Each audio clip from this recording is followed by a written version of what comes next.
हरियाणा के मुख्यमंत्री नायब सिंह सैनी ने महाराष्ट्र के उप मुख्यमंत्री अजित पवार के निधन पर जताया दुख। कहा, उनका निधन देश और विशेषकर महाराष्ट्र की राजनीति के लिए अपूरणीय क्षति।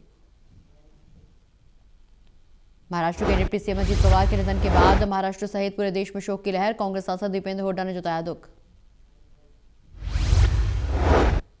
हमें सबको दुख है, पूरे देश को दुख है। एक शोक की लहर देश में आज चली। जब ये पता चला इस खबर का, इस दुर्घटना का, ईश्वर से प्रार्थना है कि उनके दिवंगत आत्मा को ईश्वर अपने श्री चरणों में स्थान दे और इस परिवार, उनके प्रशंसकों, उनके समर्थकों को दुख की घड़ी का सामना करने की शक्ति दे भगवान।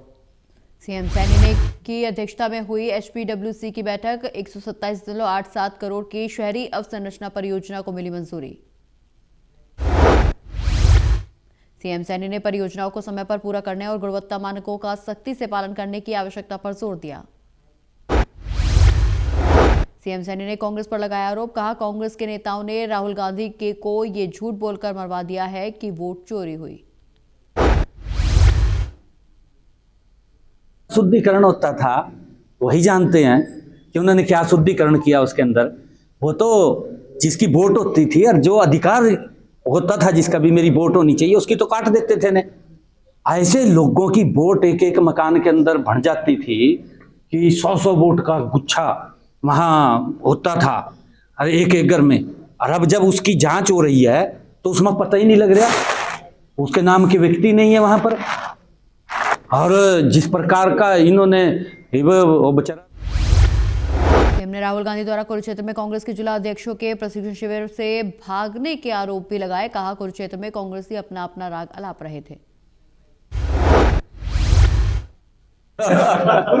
नहीं, हाँ मैं बता रहा, एक तो मैं हैरान इस कर कोया भी 10 दिन का लगा प्रशिक्षण। 10 दिन के अंदर 10 दिन चलो कुछ सीखा होगा वहां 10 दिन में, परंतु 1 घंटा तो रुकना चाहिए था। राहुल तो घंटा भी नहीं रुकया, 1 घंटे में ही बाज गया। उस 10 दिन का क्या फायदा हो फिर। और कहीं लोग अपनी डपली अपना राग अलग अलग बजा रहे। सीएम सैनी ने कांग्रेस पार्टी के अधिवेशन को लेकर साधा निशाना। कहा, कांग्रेस सांसद वरुण मुलाना का सीएम सैनी पर पलटवार।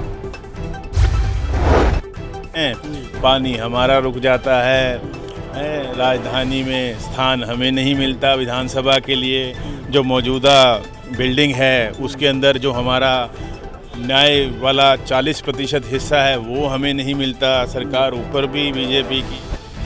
कैबिनेट मंत्री अरविंद शर्मा ने बताया, मेले के लिए मेघालय और यूपी को स्टेट पार्टनर बनाया गया। 50 से ज्यादा देशों की भागीदारी सुनिश्चित की गई। मेला अंतर्राष्ट्रीय आत्मनिर्भर शिल्प महोत्सव के नाम से इसका टाइटल रखा गया है। और जिस तरह से हमने पिछली बार 38वां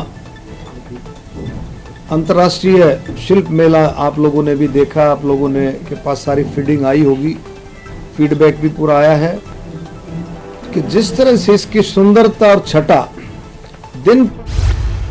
चंडीगढ़ के स्कूलों को मिली बम से उड़ाने की धमकी। पुलिस तलाशी अभियान में जुटी। शहर के ज्यादातर निजी स्कूलों ने बच्चों की छुट्टी की। तकरीबन 8 बजे ਦੇ ਕੋਲ ਸਾਡੇ ਕੋਲ ਕੰਟਰੋਲ ਰੂਮ ਤੇ ਕਾਲ ਆਈ ਸੀ। ਤਕਰੀਬਨ 4 ਸਕੂਲਾਂ ਨੇ ਸਵੇਰੇ ਸਾਨੂੰ 8 ਵਜੇ ਕਾਲ ਕਰਕੇ ਦੱਸਿਆ ਕਿ ਉਹਨਾਂ ਦੇ ਸਕੂਲ 'ਚ ਇੱਕ ਈਮੇਲ ਰਿਸੀਵ ਹੋਈ ਹੈ ਜਿਹਦੇ 'ਚ ਬੰਬ ਉਡਾਉਣ ਦੀ ਧਮਕੀ ਉੱਥੇ ਸਕੂਲ ਨੂੰ ਦਿੱਤੀ ਗਈ ਸੀ। ਇਸ ਤੋਂ ਬਾਅਦ ਸਾਨੂੰ ਕੁਝ ਹੋਰ ਸਕੂਲਾਂ ਤੋਂ ਕਾਲ ਆਈ ਹੈ ਤੇ ਹੁਣ ਤਕਰੀਬਨ 12 ਵਜੇ ਤੱਕ। हरियाणा के आर्कियोलॉजी एंड म्यूजियम विभाग की डिप्टी डायरेक्टर डॉक्टर बिनानी भट्टाचार्य के खिलाफ दर्ज हुई एफआईआर। पसंदीदा एजेंसी को अनुचित लाभ पहुंचाने का आरोप। नगर पुलिस को मिली बड़ी सफलता। 50 लाख से ज्यादा की लूट के मामले में पुलिस ने नेपाली गैंग के 2 सदस्यों को गिरफ्तार किया। पुणे से दोनों आरोपी गिरफ्तार। आरोपियों को अदालत में पेश किया गया। आरोपी को पुलिस ने रिमांड पर लिया।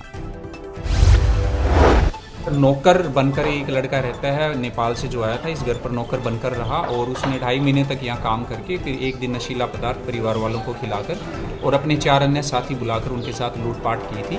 और ये अनट्रेस एक मैटर था। इसमें 5 के 5 जो आरोपी हैं वो नेपाल से, और अभी हमने 2 आरोपियों को पुणे से सूचना के आधार पर संदिग्ध के तौर पर।